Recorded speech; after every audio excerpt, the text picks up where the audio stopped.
making mice transgender. This is real.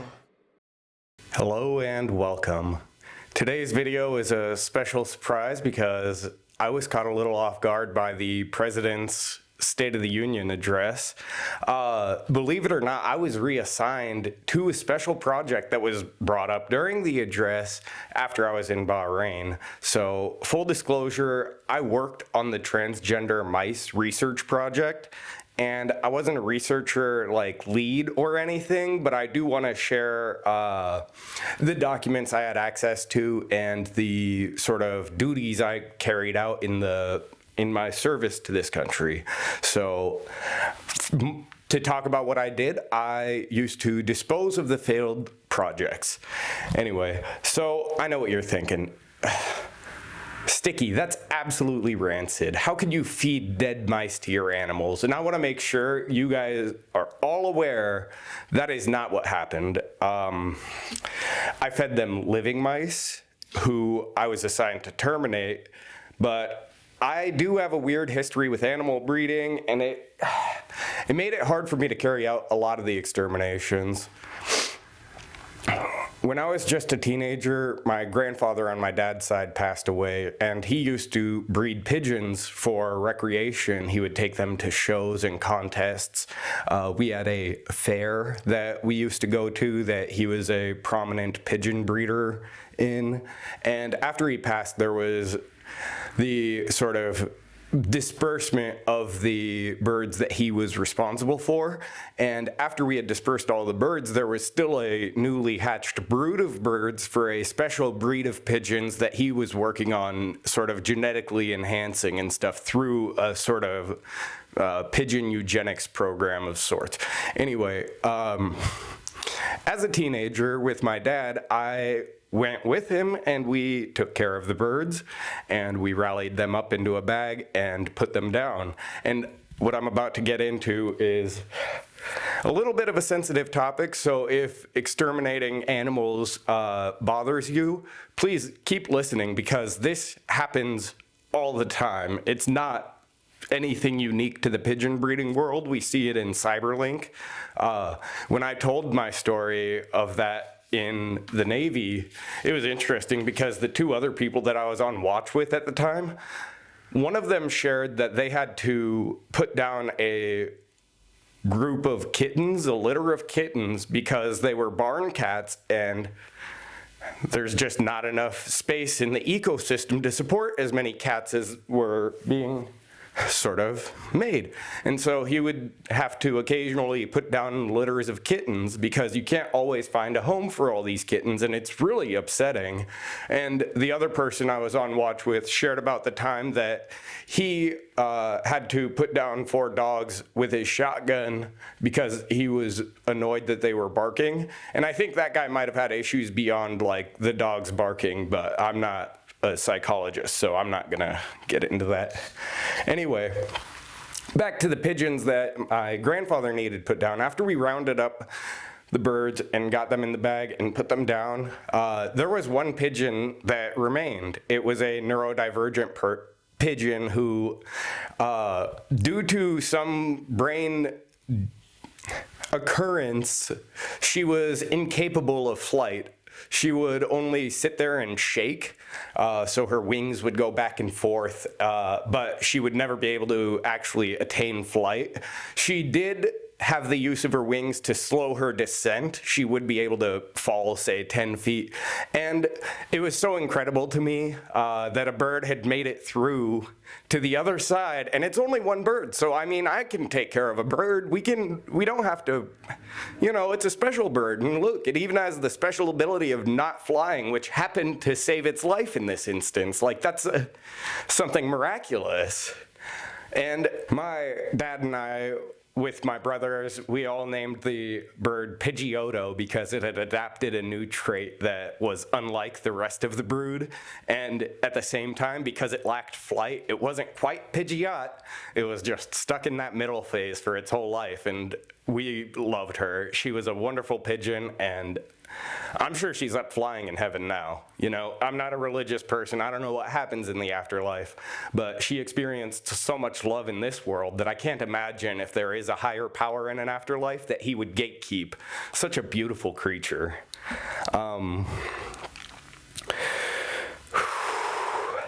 So, after sharing the story in the Navy, it was overheard by a higher ranking officer, and that's how I got selected for the assignment on the transgender mice. And it was interesting. I kind of want to talk about an animal that I didn't get the opportunity to share with you all because she actually passed away pretty recently. And it's a little hard for me to talk about her because I really loved her. I mean, I love all my animals. It's never easy to lose a pet.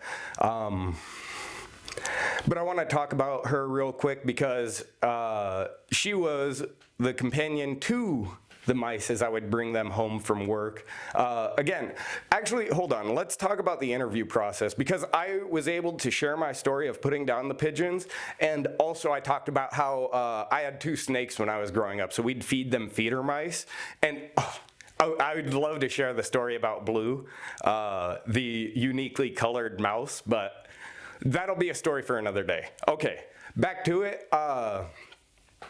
I'm in the disposal phase. I get the mice after the experiments had been carried out, and I bring them home. I had a cage next to Estrella's cage.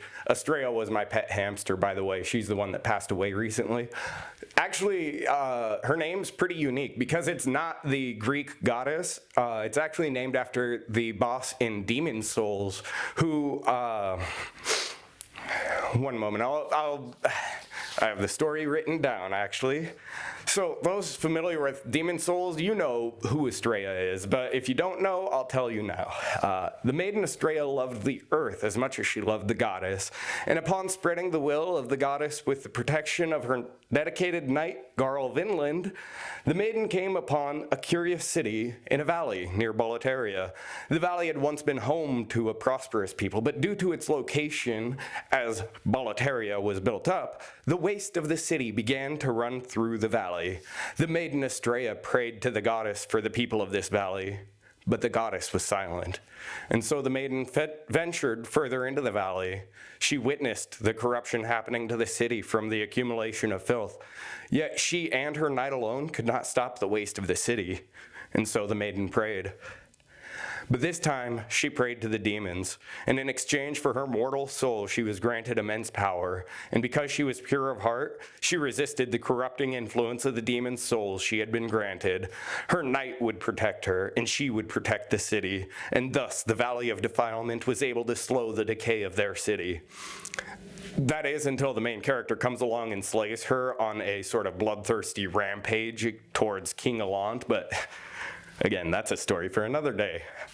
My hamster Estrella, she loved those transgender mice. I don't think Petco or PetSmart sells any hamster accessories or treats that like quite made her as happy as those mice did. And I think it's just part of like animal happiness that if you have an entire species that you can look down upon, you feel better about yourself, you know? And as silly as it feels sometimes to think that way, like as people obviously we're smarter than the rodents. We're not as dumb as the silly like hamster that used to live in my closet. I'm sorry. Oh geez.